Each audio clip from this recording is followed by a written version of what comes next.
Hello my gingers and chilies, welcome back to my channel Chemistry का Bachchan. Today we are moving to the last lecture of thermodynamics. Theory part of course and numericals of course classroom में मैं करा रहा हूँ live lectures में, but जब भी time मिलेगा for my other YouTube channel subscribers I am going to post it right as soon as possible. So आज हम लोग करने वाले हैं the last part, which is known as what? Which is known as Gibbs free energy change. अब Gibbs free energy change क्या होता है? देखो, we all have to know कि Gibbs free energy change, it is the quantitative relationship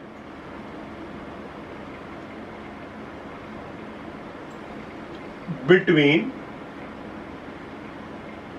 enthalpy change and entropy change at constant temperature and pressure. So एक relationship है यहां पे एंथैल्पी और एंट्रोपी चेंज भी है and there we are going to get the value of Gibbs free energy change denoted by delta G. ठीक है, इसका मतलब we all have to know, derive करने की जरूरत नहीं है. G is equal to H minus TS. सबके सब स्टेट फंक्शंस है TS, not T delta S, TS. सबके सब आपके स्टेट फंक्शंस है सब, yes. But we all know that the process is taking place at constant temperature because G has no significance, कोई इंपॉर्टेंस नहीं है. तो अगर सबके सब स्टेट फंक्शंस हैं तो we can also write it down delta G is equal to delta H minus T delta S. Why temperature constant? कोई भी रिएक्शन का टेम्परेचर और प्रेशर जब हो रहा होता है तो कांस्टेंट रहता है. That's why it is written. इसलिए लिखा है quantitative relationship between enthalpy change and entropy change at constant temperature and pressure. So this is the relationship and that is how you are going to get mainly the value of delta G अगर आपको delta H, delta S और temperature मालूम है तो. ठीक है, अब अगर आपका डेल्टा जी यहाँ पे लेस देन 0 आया तो 100% the reaction is set to be spontaneous process. भूलना मत, 100%. अगर delta G is greater than 0 then the process is set to be non spontaneous. और अगर आपका delta G is equal to 0 हो गया तो समझ जाना that the reaction is at equilibrium. तो ये आपके 3 इंपॉर्टेंट कंक्लूजन्स हैं जो आपको मालूम होने चाहिए and that is delta ji helps in determining the spontaneity of the process. तो ये अगर नेगेटिव हुआ तो समझ जाना कि रिएक्शन 100% स्पॉन्टेनियस है एंड वो आपको कौन बताता है? डेल्टा H और delta S with the help of temperature. इसकी यूनिट क्या है भाई? यूनिट है डेल्टा जी की kilojoules per mole. So that is the unit because it is the energy. तो आपको याद रखना है it is mainly the kilojoules per mole. ठीक है, अब इसमें एक इंपॉर्टेंट पॉइंट बता रहा हूं that is it is negative useful work done. It is negative useful work done मतलब क्या? सबसे पहली बात, this is the hidden work of the system. दूसरी बात, हिडन वर्क डन के साथ it is non expansional work. Non expansional work done है, मतलब it is not a PV type of work. याद रखो, पीवी टाइप ऑफ वर्क नहीं है, ये एक हिडन वर्क डन है जो सिस्टम के अंदर होता है. So it is a negative useful work done greater the negative value of delta G, greater the spontaneity of a reaction. Very important part, भूलना नहीं है ये पॉइंट. ठीक है, तो बहुत सारे पार्ट्स में हम लोग करने वाले. So greater the negative value of delta ji, greater the spontaneity of a reaction. So these are the 4 points. Let's go to fifth now. Fifth is your spontaneity chart. ठीक है, एक spontaneity chart देख लेते हैं. और ये पूरा का पूरा spontaneity chart में आपको ये फॉर्मूला याद रखना है, delta G is equal to delta H minus T delta S. अभी आपका चार्ट में very important part is to know कि यहां पे आपने लिया डेल्टा एच, यहां आपने लिया डेल्टा एस, यहां आपने लिया डेल्टा जी, और एंड में मैंने इस पार्ट में लिख दिया स्पॉन्टेनिटी ऑफ अ रिएक्शन. होगा कि नहीं? ठीक है. अब अगर डेल्टा एच नेगेटिव है, डेल्टा एच क्या है? नेगेटिव, और डेल्टा एस अगर पॉजिटिव है, फॉर्मूले में डालते हैं. डेल्टा एच नेगेटिव है और डेल्टा एस पॉजिटिव है. टेम्परेचर तो खैर पॉजिटिव ही होता है. ठीक है, तो माइनस माइनस क्या हो गया? 100% या माइनस हो गया. इसका मतलब I can write the conclusion, reaction is spontaneous at all temperatures. कोई फर्क नहीं गिरता, जो टेम्परेचर होएगा आपका आंसर नेगेटिव ही आने वाला है. अब इसको उल्टा करके देखते हैं, ये पॉजिटिव ये नेगेटिव, तो ये आंसर पॉजिटिव ही आएगा. करके देख लो, delta H positive, delta H negative हो गया तो नेगेटिव नेगेटिव पॉजिटिव हो गया, तो आंसर आपका प्लस में ही आने वाला है. इसका मतलब कंक्लूजन क्या आया? Reaction is non spontaneous at all temperature. चाहे कुछ भी हो जाए, जो करना है टेम्परेचर करते रहो, answer will come in plus only in this case. तो बहुत अच्छा ये चार्ट है जिसके ऊपर एक क्वेश्चन जेईई और नीट में फंसता ही है. तीसरा पार्ट देखते हैं, दोनों के दोनों प्लस, ये भी प्लस ये भी प्लस, तो आंसर प्लस भी हो सकता है, आंसर माइनस भी हो सकता है. बट अपने को तो माइनस चाहिए क्योंकि अपने को स्पॉन्टेनिटी ऑफ अ रिएक्शन बनाना है. तो ये प्लस और ये भी plus, but minus plus is plus कि माइनस माइनस. इसका मतलब T delta S has to be greater than delta H, then reaction is spontaneous. नहीं तो नहीं होएगा. और लास्ट केस इसका उल्टा होएगा, माइनस माइनस, तब भी आंसर आपका प्लस भी हो सकता है माइनस भी हो सकता है. अब अपने आप सॉल्व करो, अपने आप आपको मालूम पड़ जाएगा. In this case delta H is going to be greater than T delta S, then only reaction is going to be spontaneous. न तो होगा ही. तो ये एक बहुत इंपॉर्टेंट चार्ट है for determining the spontaneity of a reaction. So I hope सबको समझा.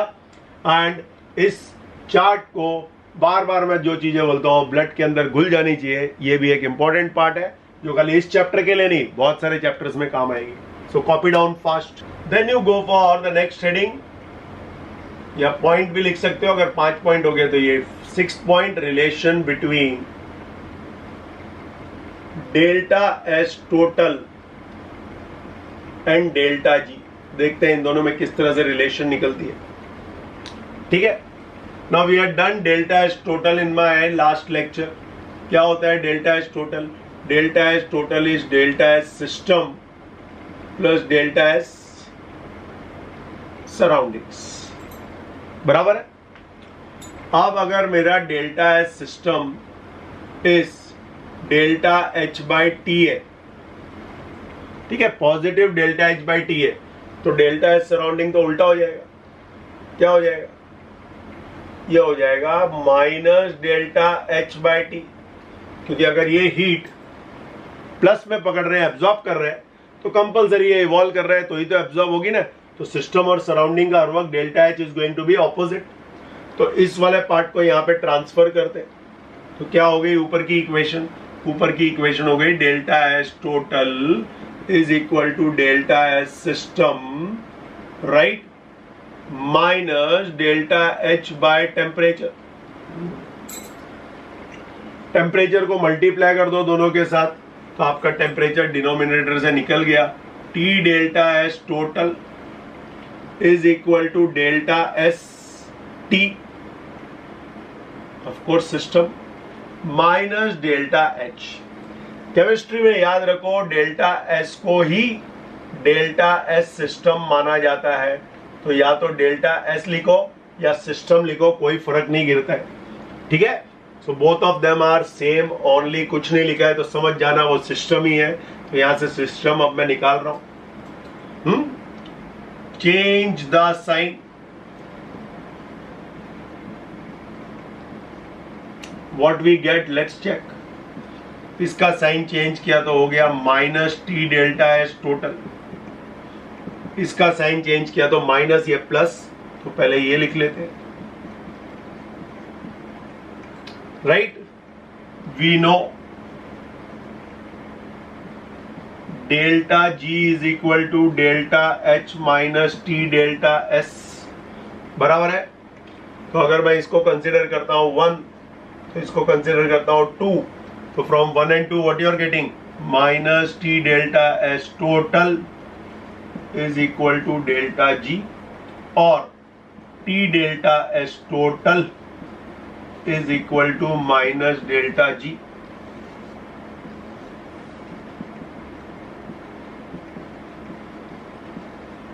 इसका मतलब ये दोनों हर वक्त एक दूसरे से ऑपोजिट होते हैं।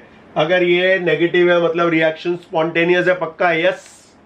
इसका मतलब डेल्टा एच टोटल अगर पॉजिटिव है तो रिएक्शन स्पॉन्टेनियस है 100%, and that is very important relationship between both of them, जो ज्यादातर थ्योरी के डेरिवेशन में पूछी जा सकती है। कंसेप्चुअली आई थिंक यहाँ पे कोई एंट्रेंस के लिए बहुत बड़ा रोल नहीं है इसका, बट एक छोटा सा डेरिवेशन रिलेशन आपको प्रूव कर रहा है कि डेल्टा एस अगर पॉजिटिव होएगा तो गारंटी नहीं है कि रिएक्शन स्पॉन्टेनियस है कि नहीं, बट डेल्टा एस टोटल अगर पॉजिटिव है तो 100% रिएक्शन इज स्पॉन्टेनियस, और डेल्टा जी अगर नेगेटिव है सो 110% रिएक्शन इज स्पॉन्टेनियस। तो दोनों में मैंने आपको रिलेशन बता दिया है कि एक नेगेटिव होएगा तो दूसरा पॉजिटिव होएगा, और vice versa. I think clear to everyone, ठीक है, कॉपी कर लो। Then we go to the next point, at equilibrium क्या होता है। At equilibrium delta G is equal to 0। So अपने पास फॉर्मूला क्या है, ये फॉर्मूला है मेरे पास तो 0 is equal to, so T delta S is equal to, so temperature is equal to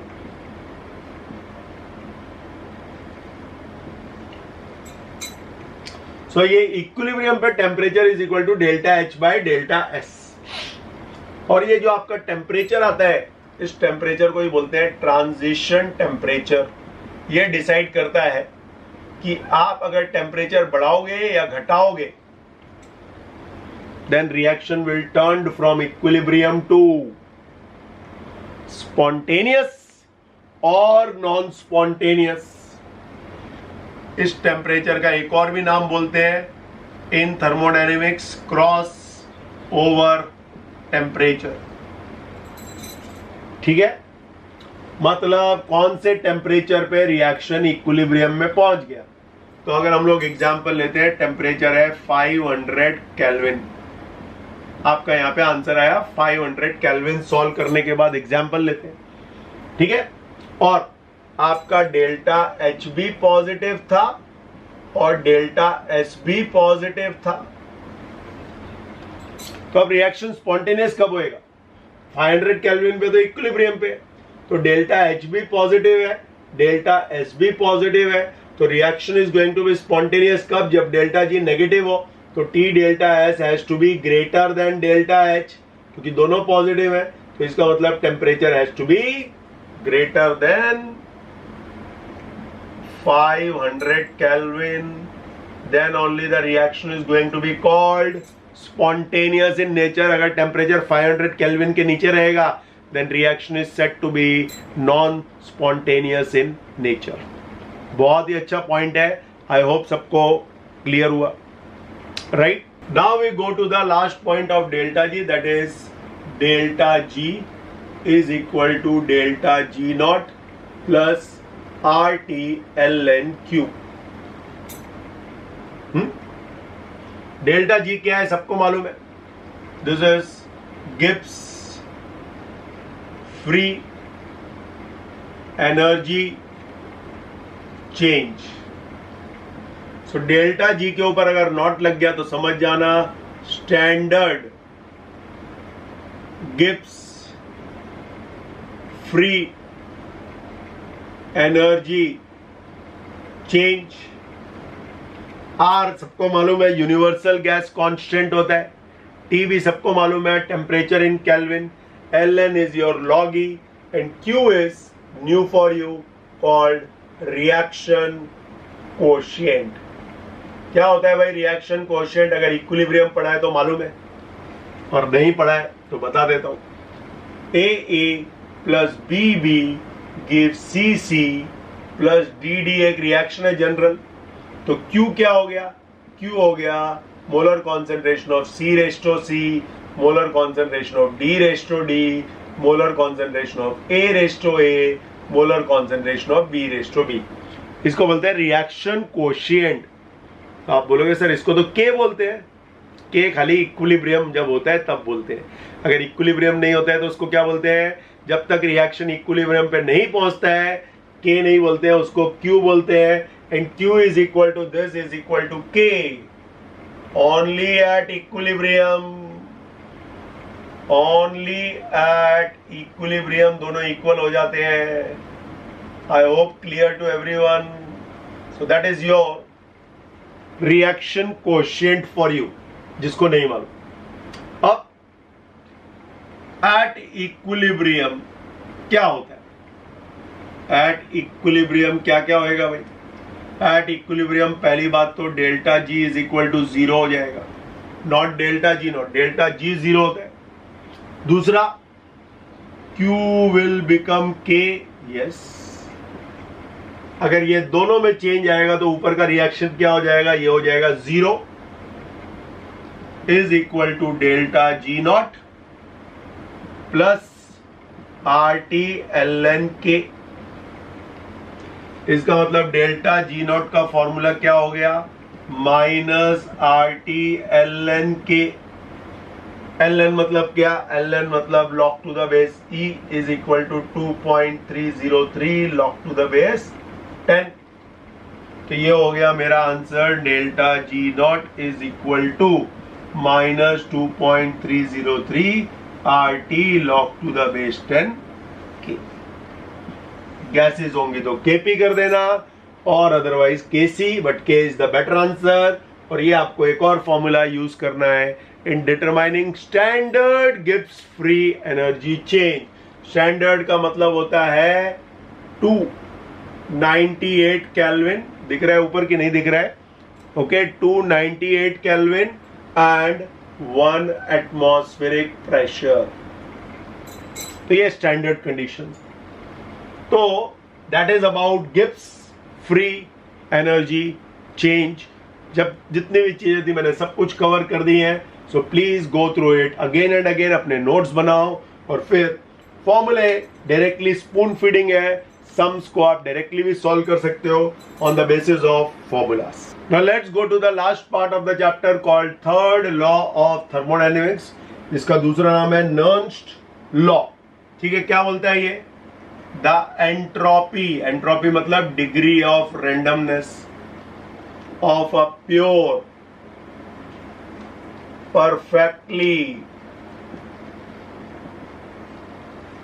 ordered crystalline, वापस देखो, the entropy of a pure perfectly ordered crystalline substance, okay, or solid is 0 at 0 kelvin. जानबूझ के ऐसे लिख रहा हूं, 0 के लिखते हैं बहुत बार, ओके समझ लेते हो, सो that is 0 kelvin. Is that clear? 0 kelvin मतलब क्या हो गया? 0 केल्विन मतलब हो गया -273 डिग्री सेल्सियस पे every motion is going to cease down, stop down, so entropy क्या हो जाएगी? 0 हो जाएगी। So this is your third law of thermodynamics, जो आपको हर वक्त याद रखना है, ठीक है। सो फॉर डायमंड अगर पकड़ते हैं, जो कि एक बहुत ही ऑर्डर्ड सब्सटेंस है, S is going to be, entropy is going to be 0 when at -273 degree Celsius. वैसे ऐसा कोई सब्सटेंस बना नहीं है जहां पे एंट्रोपी एकदम 0 हो जाए, but for diamond we can consider it, ठीक है। अब इसके कुछ एप्लीकेशंस देख लेते हैं भाई। तो अगर आपको निकालना है एंट्रोपी चेंज, तो आप निकाल सकते हो by HT minus H0। What is HT? Entropy at temperature higher than of course 0 kelvin. आप जब हीट करते हो कोई भी टेम्परेचर, और H0 कितना होगा भाई? H0 इज तो 0 केल्विन पक्का है, तो माइनस करोगे तो that is going to be the entropy at that temperature. तो ये पहली चीज आपको याद रखनी है with respect to delta S. Delta S आप ऐसे भी निकाल सकते हो, is equal to summation of, पहले भी बताया, entropy of products minus summation of entropy of reactants. So that is the second way, like delta H. ये सेकेंड वे है by which you can find out about the delta S, and this is standard. तो standard conditions में इसको डाल सकते हो। Is that clear? That is of course eight 298 kelvin and 1 atmospheric pressure. Third thing we all have to know with respect to CP, जो मैंने आपको पहले भी दिया था, that is going to be delta S is equal to 2.303 and CP log to the base 10 T2 by T1। तो ये भी आप फॉर्मूले से निकाल सकते हो delta S। So third law इसके लिए आया क्योंकि सेकेंड लॉ बोलते हैं भाई entropy of the universe goes on increasing, delta S total is greater than 0। So nurse ने बोला भाई नेचर को, यूनिवर्स को किस तरह से हमको बचाना है फ्रॉम रैंडमनेस और डिसऑर्डरनेस। तो उसने बोला the entropy of a pure perfectly ordered crystalline solid, okay, ordered crystalline solid या substance is 0 at 0 kelvin. And इस बेसिस पे थर्ड लॉ ऑफ थर्मोडायनेमिक्स आया, जो आपको स्टेटमेंट याद रखना है, वेरी इंपॉर्टेंट। बाकी चीजें आप एंट्रोपी में भी कर चुके हो, तो you know about it. So that completes my chapter thermodynamics. I hope everyone enjoyed it, ठीक है। कोई भी डाउट होएगा तो कमेंट सेक्शन में डालोगे, and everyone has to do this chapter religiously, very very very very open mindedly, with all your blood and sweat out, क्योंकि मैं बार बार बोल रहा हूँ थर्मोडायनेमिक्स से बहुत क्वेश्चंस बनते हैं in NEET as well as in JEE, ठीक है। So I hope everyone is going to do well in thermodynamics, and of course see you in my next lecture which I am going to take is metallurgy. So see you in my next lecture.